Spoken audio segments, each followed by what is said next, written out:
నాగమ్మా, స్వాగతమమ్మా. ఈ భయంకర రక్తపాతం ఈ బ్రహ్మణ కొరకే కదా. దైకోవమ్మ ఖడ్గము ఈ బ్రహ్మణ శరము కోసి నీ ఆరాటము తీర్చుకోవమ్మా.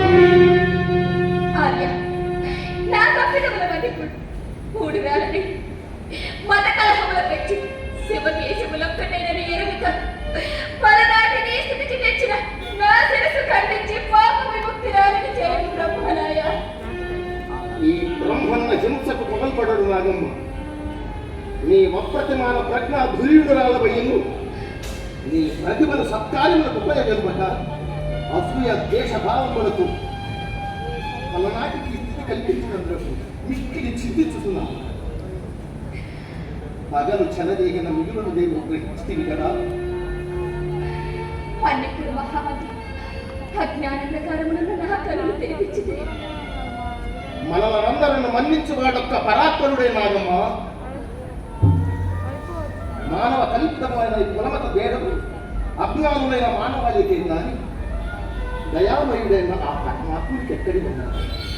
నీలో చెలరేగిన అహంకార సుశాసనము పశ్చాత్తాపం పొంది పవిత్రులను చాలు. ధన్యం అమాచ్యమర్య, ధన్యం. ఎప్పటి వలనే తమరే అమాచ్యకరు ఫలనాటి కీర్తి కాపాడు. ఈ వృద్ధుడికను ఆ భారమును మోయలేడను. నీవే మహామంత్రిడివై ఈ నలగాముడే రాజై సర్వ సంపదలు కోల్పోయిన నాటికి సస్యశ్యామల శాంతి సౌభ్రాతృ ధర్మముల కాపాడు. నా శేష జీవితము తపస్సమాధించబడుతుంది. మహానుభావ, నాకు మాత్రం ఈ పదవి వ్యామోహం లేదు. కానీ నాదొక చిన్న వినతి.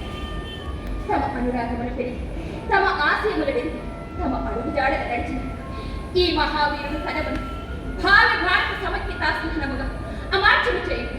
పిదప నేను తమ మార్గమునే అనుసరించగలను. మహదానందము నాగమ్మ, ఆనాడు ఆలయ ప్రవేశములకే అనర్హుడన్న నీవు అమాత్యుని చేయమనుచున్నాను. ఈ ఖ్యాతి భావి భారత నారీ లోకమున సువర్ణాక్షరమంటూ లిఖింపబడుగా. నాయన కన్నమ్మ,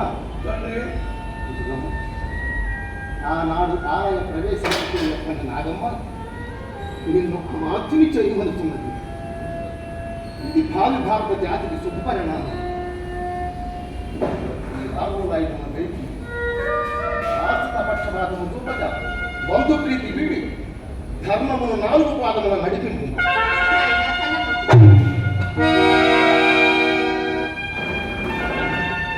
ఇంకా బాలవీరుల ఆత్మశాంతికై అలాంటి ప్రశాంతతకై పరమాత్మని ధ్యానిద్దాం.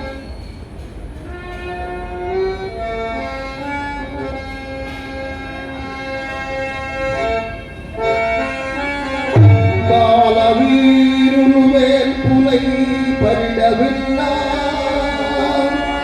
కార్యమా భూమి కాశియై కనుతు